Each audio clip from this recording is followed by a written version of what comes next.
Hey, welcome back. Today, we're talking about your Social Security benefits and some major updates that could change how you apply, prove your identity, and even talk to someone at the Social Security office. And here's the thing, most people don't know there was almost a huge policy change that would have forced millions of people to show up in person just to prove who they are. But then, after a lot of pushback, the agency completely changed course. And these updates are not just about paperwork or forms, they could make the difference between receiving your benefits on time or facing delays and stress. So whether you're retired, disabled, or helping a family member navigate the system, this matters. Stick around because we're going to walk through what's actually happening, why it matters, and how you can protect yourself and stay ahead. And hey, if you find this kind of clear and helpful financial info useful, take a second to subscribe. It really helps the channel grow and keeps this space open for everyone who needs it. So let's start with what just happened. The Social Security Administration, also called SSA, was planning to stop letting people verify their identity over the phone. If that sounds like a small thing, think about this. If you couldn't prove your identity online, you'd be required to go in person to a Social Security office no matter your situation, no matter if you had health problems, lived far away, or didn't have a car. And that would have impacted millions of people, especially seniors and folks in rural communities.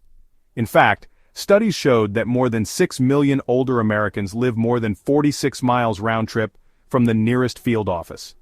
Can you imagine asking someone in their 80s, maybe with mobility issues, to take that kind of trip just to fill out paperwork? It's not just inconvenient, it could be impossible. So naturally, the backlash came fast. Groups like ARP and the National Committee to Preserve Social Security and Medicare spoke up. People made phone calls, they wrote letters, and honestly, it actually worked. And the SSA heard the feedback and decided not to move forward with the in-person requirement. They're keeping phone identity checks as an option, but there's always a but. They're not ignoring the issue of fraud because that's really what started all this. The agency is seeing more sophisticated identity theft attempts, people trying to redirect benefits or fake applications. So, while the phone option is staying, the SSA is adding something new called an anti-fraud check. Here's how it works.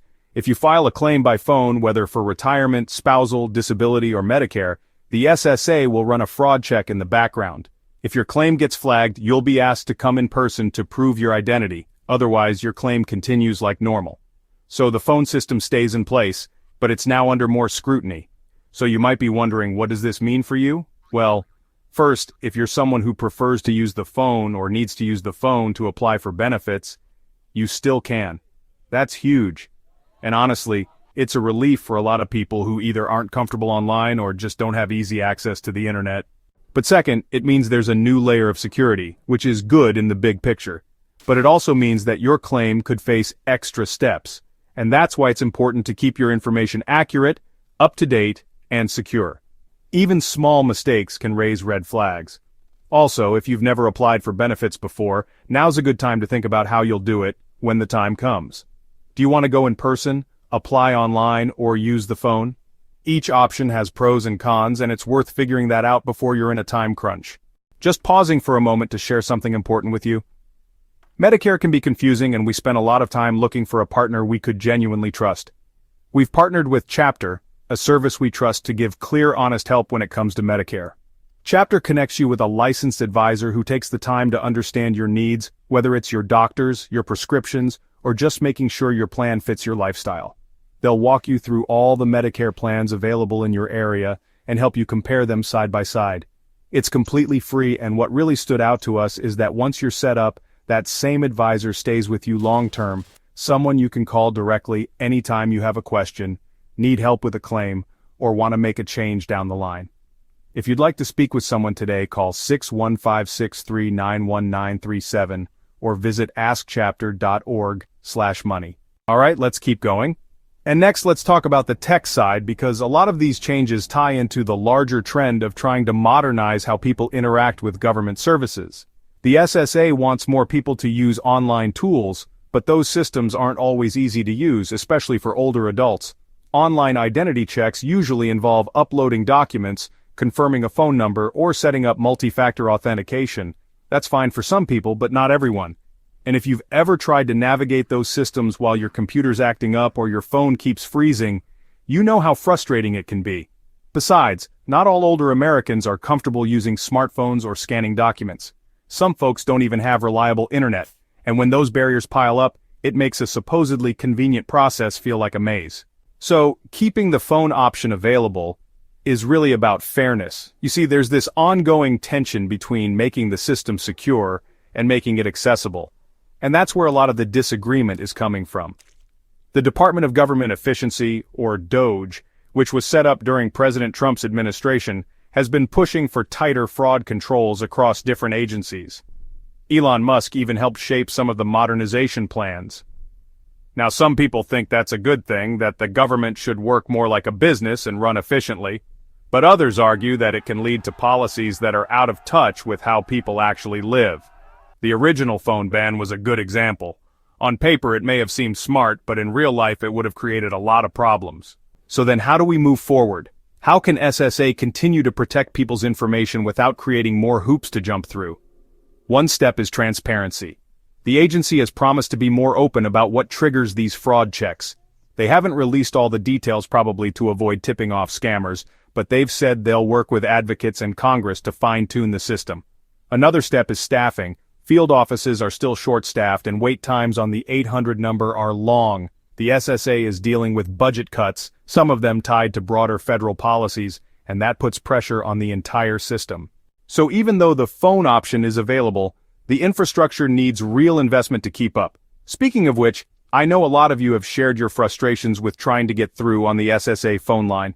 Some people have told me they waited over an hour only to be disconnected. Others got transferred 3 times and never got a clear answer. If that's happened to you, leave a comment below. I want to know how common this really is. Also, if you're someone who's helped a parent or grandparent apply for benefits, what was that like? Did you run into tech issues? Was it easier by phone or in person? These shared stories can actually help other people feel less alone in the process. Now, there's one more thing that's worth mentioning. The SSA didn't just reverse the phone policy quietly, they actually acknowledged the public outcry. The acting commissioner said the agency was listening. That might seem small, but in a government system where changes usually move at a snail's pace, that's actually pretty big. And let's be honest, this is personal. Social Security is something we've all paid into. It's not a handout, it's a system built to support people during retirement, after disabilities, or when families lose a breadwinner. Making sure it works well and is protected from fraud is something we all have a stake in. So then, what can you do today to stay prepared? First, if you're planning to apply for benefits soon, make sure your documents are organized. That includes your Social Security card, Idaho, birth certificate, and any employment or medical records.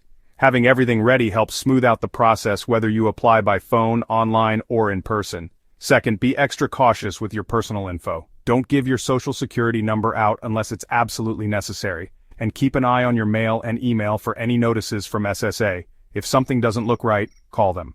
Third, if your claim does get flagged, don't panic. It doesn't mean you did anything wrong, it just means the system noticed something that needs a closer look. Go to your local office if needed, bring your documents and ask questions. So now, I want to hear from you. Have you or someone you know ever had trouble applying for Social Security? Did the phone process work for you? Do you feel like these changes are a step in the right direction or just more red tape? Drop your thoughts in the comments. And if you haven't yet, consider subscribing. We've got more helpful guides and updates like this coming soon. Thanks for being here, and remember, understanding your benefits is one of the best ways to protect your future.